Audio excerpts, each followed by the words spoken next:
Bonsoir. Bonsoir à vous tous. Moi, je suis venu Monsieur, m'excuse, votre nom, s'il vous plaît. Amara Yacoubi. Je pense que je suis venu l'année dernière, je vous ai parlé, vous parlez d'augmentation de vos salaires, puis moi, je parle de mon terrain que je ne peux pas construire pour pouvoir vous payer cette augmentation maintenant puis à venir. Alors, je suis venu l'année dernière et j'ai parlé que le règlement qui exige 43 000 pieds carrés pour construire une maison par rapport à 5 000 pieds carrés du côté du sud, et je n'ai pas eu aucune réponse. Et pourtant, vous avez l'air à comprendre ce que j'ai demandé. Est-ce possible d'harmoniser le règlement de la Ville de Québec avec la Ville de Québec, qu'elle a une partie du lac, pour que ça soit égal pour tout le monde? Je n'ai pas eu de réponse. Est-ce que vous pouvez me répondre maintenant? Personne ne peut me répondre à ça. Est-ce que quelqu'un veut répondre? Moi, je n'étais pas là lorsque ces décisions-là ont été prises. Parce que je suis venu, puis j'ai demandé, puis... La raison pour laquelle on a décidé, puis on a été, sans être forcé, mais on a eu les recommandations du ministère de l'Environnement puis du ministère des Transports pour la protection du lac. Quand on a passé l'aqueduc et les ponts du côté nord, alors on a travaillé là-dessus, puis il fallait qu'on ait le moins de développement possible. Et c'est pour ça que c'était mis à 4 000 pieds carrés, pas 4 000 pieds, 4 000 mètres carrés. Oui, je sais, là, je me suis corrigé. Alors c'était mis à 4 000 mètres carrés pour cette raison-là. Et pourquoi on a autorisé 1 000 mètres carrés par logement de l'autre côté? Non, du côté du sud, on a harmonisé pour les nouveaux développements la même règle que du côté nord. Du côté sud, maintenant, pour tout nouveau développement, sur le côté du lac, ça va être 4 000 mètres carrés, la même chose. Alors, la promesse du lac Saint-Augustin qui devient un Central Park, est-ce que ça va se réaliser? Regardez, on est en train de refaire le schéma, pas le schéma, mais le plan d'urbanisme. Le plan d'urbanisme, je m'excuse, là. La Ville est en train de travailler là-dessus. Est-ce que vous allez augmenter de 50% les taxes pour réaliser ce parc-là? Quel parc? De quel parc vous parlez? Il y en avait, vous avez parlé de Central Park, ça va être le Central Park de New York, lac Saint-Augustin. Jamais parlé. Moi, je me rappelle pas d'avoir parlé de Vous Central ne vous rappelez Park, pas, hein? Moi je me rappelle très bien. Moi aussi, je m'en rappelle. Pas personnellement. J'étais assis là dans la salle, là, puis on me rabâchait les oreilles avec ça. Moi aussi, je demeure au lac Saint-Augustin-Nord, puis ça allait devenir Central Park. Je n'ai pas l'impression de vivre à Central Park pantoute. Bon, exactement. Est-ce que vous savez que les citoyens ici ne gagnent pas plus que 30 000 piastres par année et 40% des gens n'ont pas de retraite? Et ces gens-là, il faut qu'ils payent une augmentation de salaire qu'eux, ils n'ont pas, alors que les patrons, ils gagnent 3 fois moins cher que les travailleurs. Est-ce que c'est possible, ça? Est-ce que c'est normal d'accepter ça? Monsieur, je vais vous demander de laisser la place à... Non, merci beaucoup. Merci. Ça n'a rien à voir. Bonsoir. Bonsoir, Sylvie Merlin. Ma question s'adresse à M. Côté. Quand vous vous êtes présenté aux élections, et à peu près comme tous les conseillers municipaux, là je me suis un peu plus intéressée quand M. Brulotte s'est présenté, mais il y a toujours, on fait un petit peu état de ses compétences et de son expérience ou de ses diplômes, etc. À moins que je me trompe, vous êtes ingénieur. Alors, et si je me trompe, vous ne l'êtes pas, il y a M. Marcotte, donc la question pourrait s'adresser à lui. J'aimerais savoir comment ça se fait que pour le centre Jean-Marie Roy, il n'y a eu aucune étude de fait pour savoir, un peu comme une évaluation, quand on achète une maison, on fait venir un inspecteur, etc. Avez-vous au moins émis, parce que dans votre démarche, normalement, même si vous n'êtes pas en travaux publics ou en bâtiment ou quoi que ce soit, c'est dans une démarche, avez-vous émis au moins une petite question? Puis là, M. Corriveau a dit « Non, c'est bien beau, on achète ». Tu sais, je voudrais savoir, là, parce que là, tout le monde demande une augmentation de salaire, puis moi, je me range tout à fait à ce que dit M. Brulotte. Elle est probablement justifiée parce que vous êtes moins bien payé que les autres, mais normalement, c'est qu'on met d'avant des compétences. Quand j'entends M. Brulotte, je vois tout à fait un gestionnaire de la fonction publique, un cadre supérieur, les valeurs sont là, la rigueur est là, je les vois. Donc, je ne sais pas si vous avez une réponse, mais bon. La première des choses, effectivement, vous êtes dans la RH, je ne suis pas ingénieur. Mais, bon, ben alors c'est M. Marcotte. De toute façon, mais le but premier de l'achat, premièrement, c'est en quoi, 2009, ça a été acheté, avec quand même des très bonnes conditions, genre sans intérêt. Ouais. Et puis,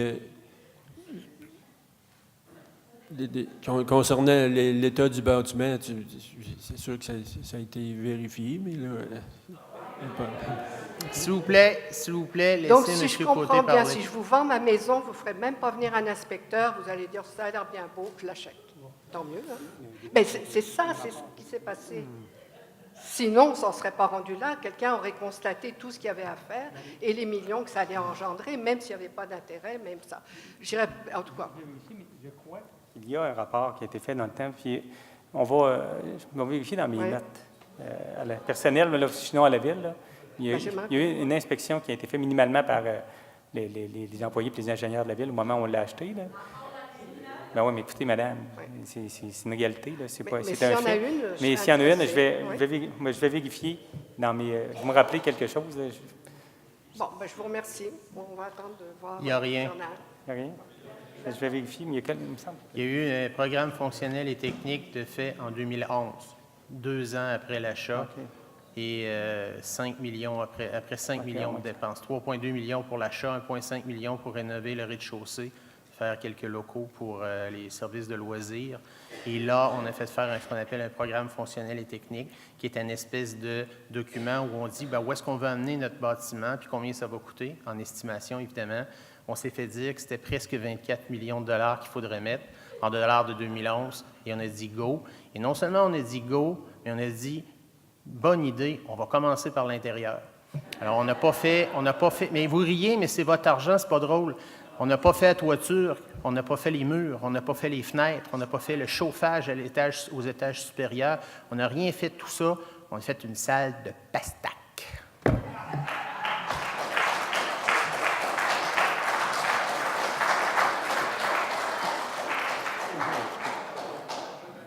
Mon nom est Jean Quentin. Ma question s'adresse à M. Potvin.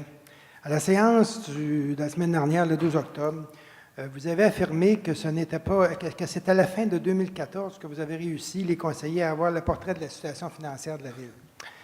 Et qu'avant, vous preniez les décisions avec l'information de spécialistes et que vous ne pouviez pas savoir si l'information était toujours complète.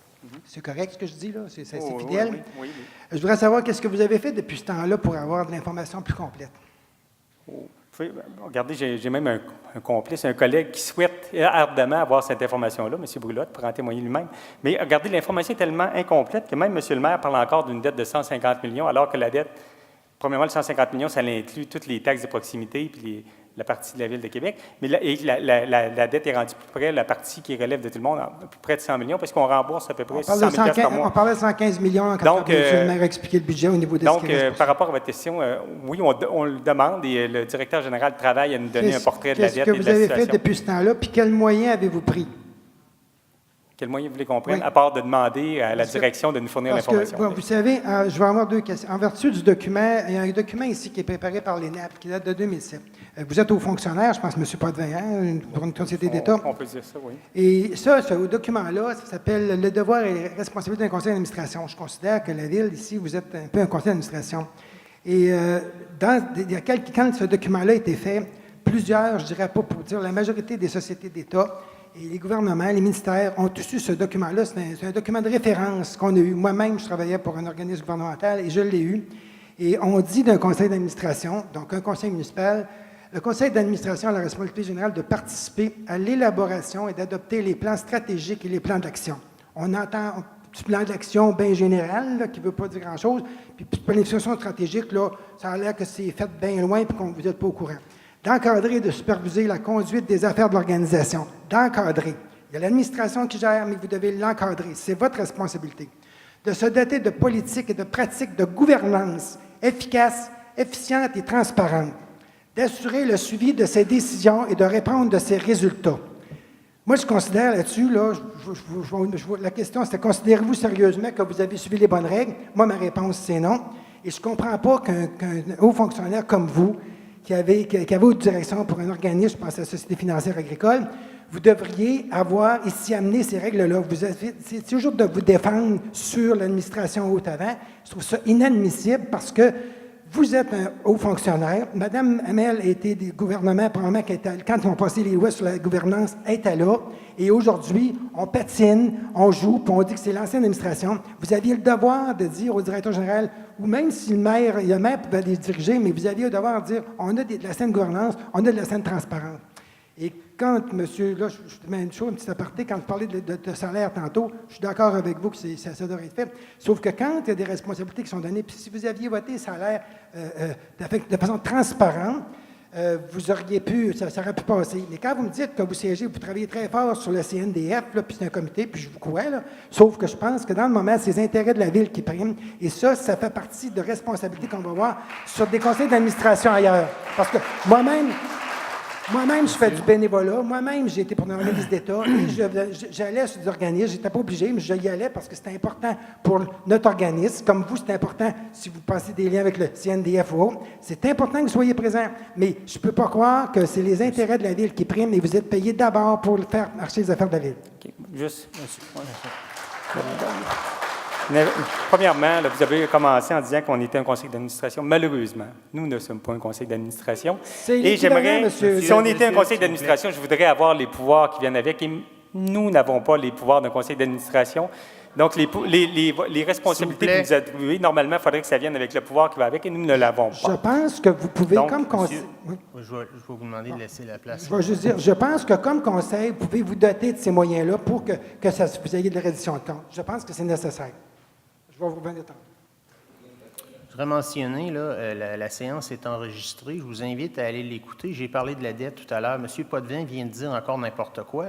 J'ai dit 150 millions de dettes, 106 millions net. C'est ça que j'ai dit. OK? Et il ne sait pas ce que ça veut dire, il ne comprend rien. Écoutez bien, là, laissez-moi parler.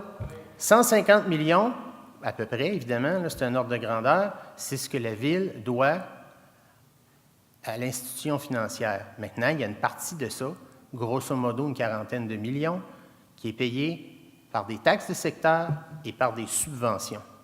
Ce qu'il faut comprendre, c'est quand on a une subvention, par exemple, comme le centre sportif, l'autre côté de la rue, il y a une subvention de 15 millions attachée avec. Ils ne nous ont pas donné un chèque de 15 millions. On fait un règlement d'emprunt qui est sur plus que 15 ans, mais pour les fins d'explication, je vais dire qu'ils disons qu'il est sur 15 ans. Et à chaque année, ils nous donnent 1 million, plus l'intérêt. Donc, on ne paye ni le capital ni l'intérêt. Mais il est dans notre dette. C'est nous qui avons la dette. Et si on s'aperçoit à un moment donné qu'on a fling-flagné dans le règlement d'emprunt, ça se peut qu'à un moment donné, ils disent on ne la paye pas, ta subvention. Ça, c'est un détail. Et l'autre chose, c'est les taxes de secteur. Il y a des citoyens qui payent des taxes de secteur. C'est la Ville qui a emprunté et qui vient collecter, excusez le terme, mais qui vient collecter chacun des individus qui ont une taxe de secteur, capital et intérêt, votre 1000, votre 400, votre 1300, votre 1600 dans mon cas, par année, pendant X années, 30 ans dans mon cas, on vient le collecter, puis on fait nos paiements avec ça. Donc, notre dette, c'est autour de 150. Je me trompe peut-être, c'est peut-être 145. C'est pas ça le problème, là. Le point est que, quand on parle de la dette nette, c'est la dette que vous payez, l'ensemble, là.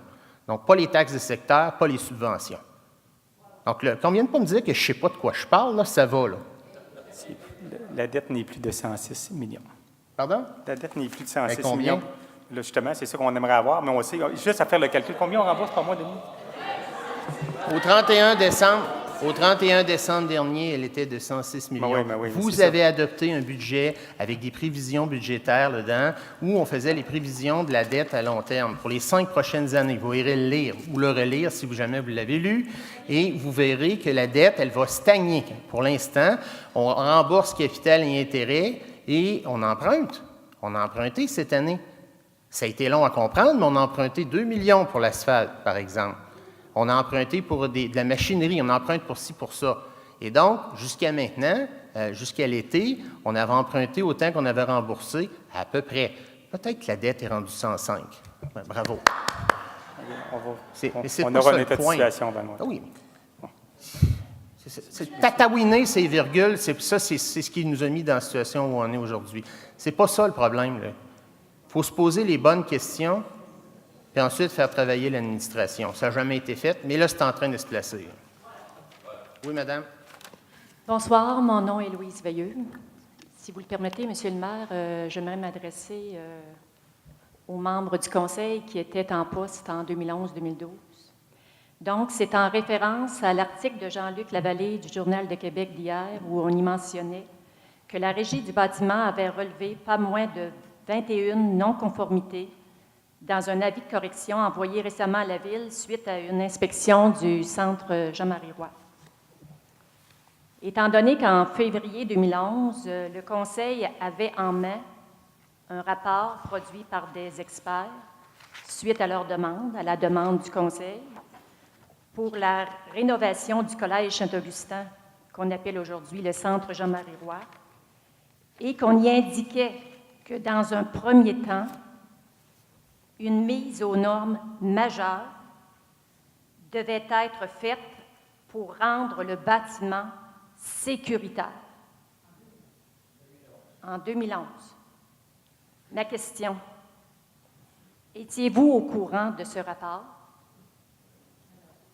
Et pourquoi ne pas avoir appliqué à l'époque ces recommandations qui étaient des exigences et des obligations du Code national du bâtiment? Est-ce qu'il y a quelqu'un qui peut répondre? Vous faites appel à notre mémoire, mais... Je pense que c'est un sujet assez important. Non, regardez, dans le temps, c'était un des sujets. Mais il y a, par rapport à ce que vous dites, premièrement, ce n'est pas que je doute de ce que vous dites, mais j'aimerais vérifier par moi-même les informations que vous donnez. Là. Et on va, il y a effectivement des questionnements à faire par rapport au constat de la Régie du bâtiment et les inspections qui ont été faites avant par des firmes reconnues également.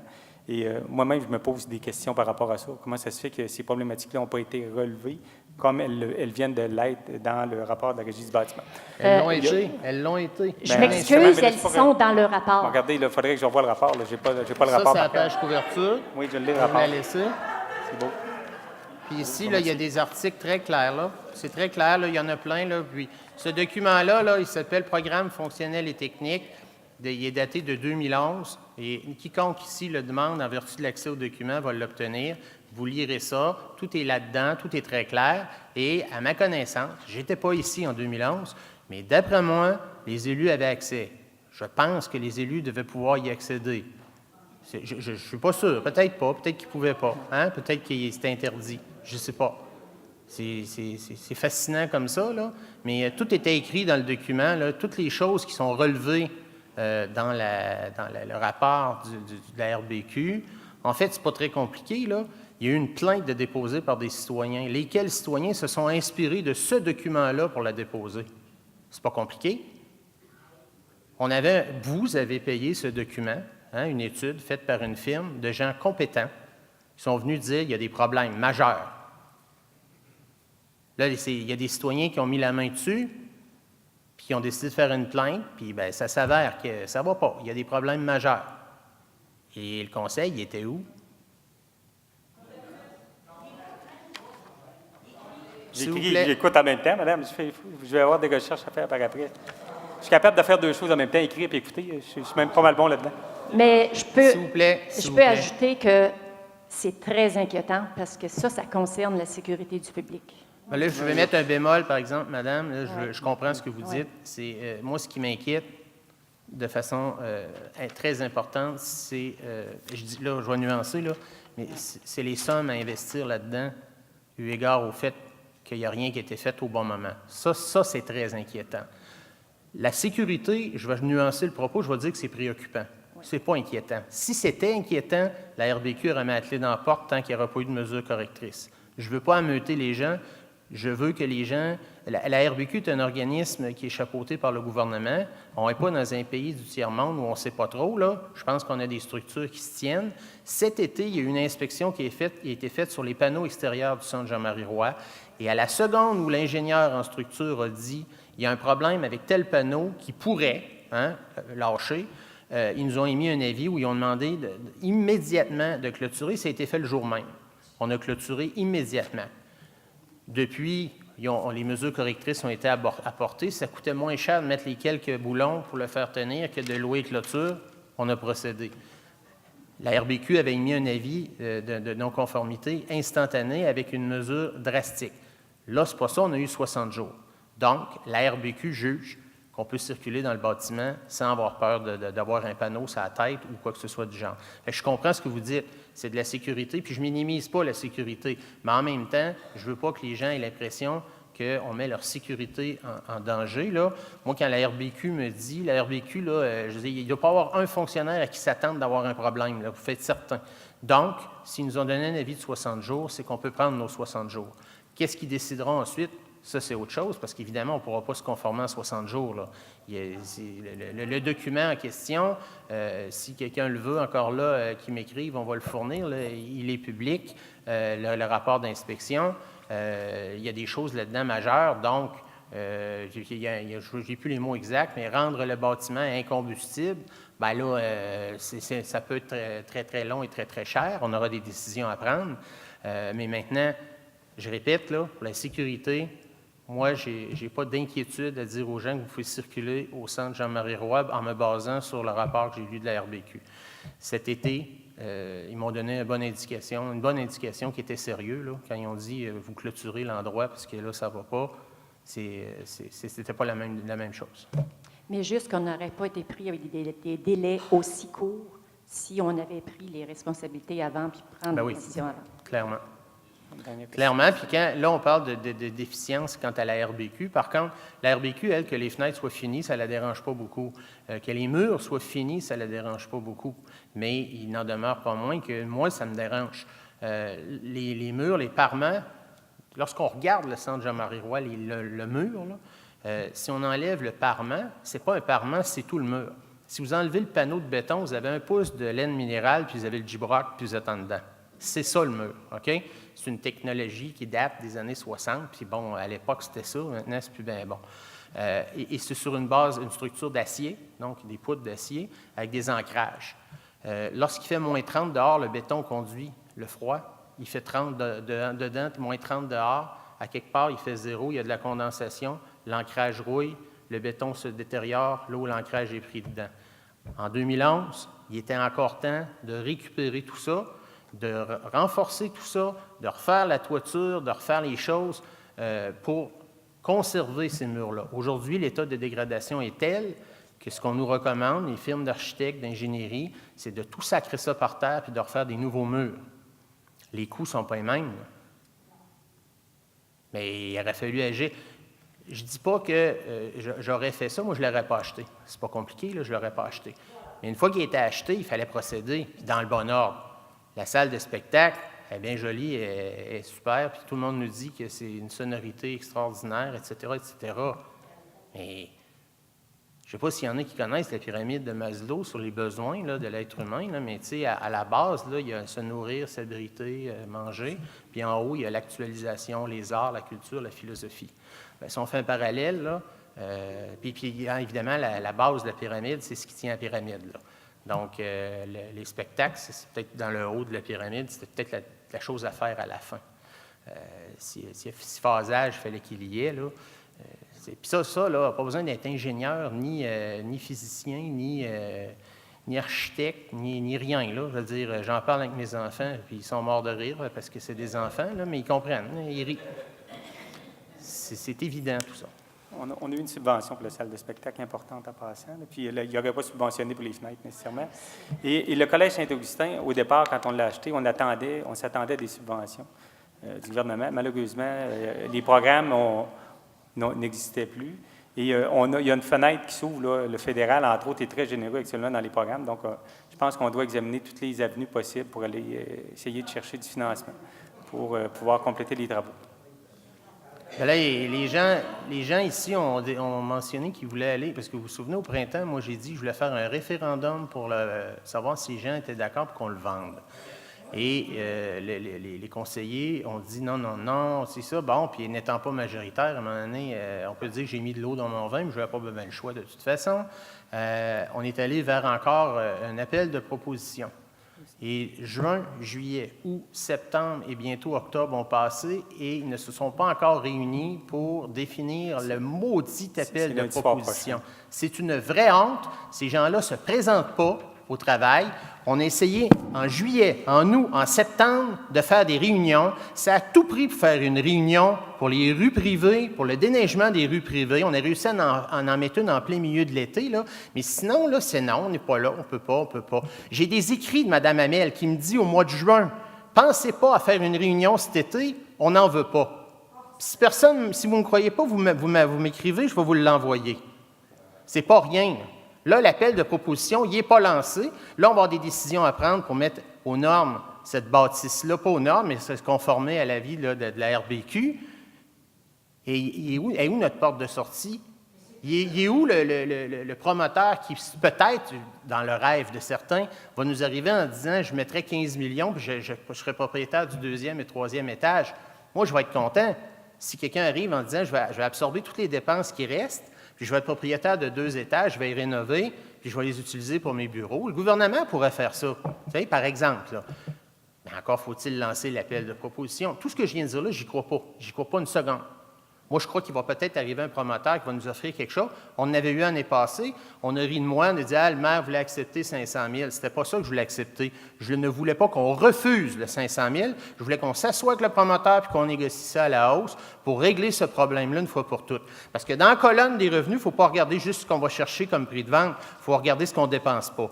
Donc, si on avait accepté 500 000, et je répète, ce n'est pas ce que je voulais faire, mais si on avait accepté 500 000, bien aujourd'hui, on serait probablement gagnant 16-17 millions parce que ça va être ça que ça va coûter si on va de l'avant avec cette cambuse-là. C'est le stade olympique local, c'est la pire chose. Dans tout le fiasco des dernières années, et il y en a une liste, là, on peut parler des infrastructures dans le campus intercommunautaire, on peut parler de l'Activital, on peut parler de Place des Générations, on peut parler du centre sportif avec 2 piscines, en plus de la 3e qu'on a au campus Notre-Dame-de-Foix, mais le chef-d'œuvre du gouffre, là, de l'absence totale de réflexion, de sens des responsabilités, puis de fiasco, je manque de mots encore une fois, là, c'est le centre Jean-Marie Roy. C'est incroyable.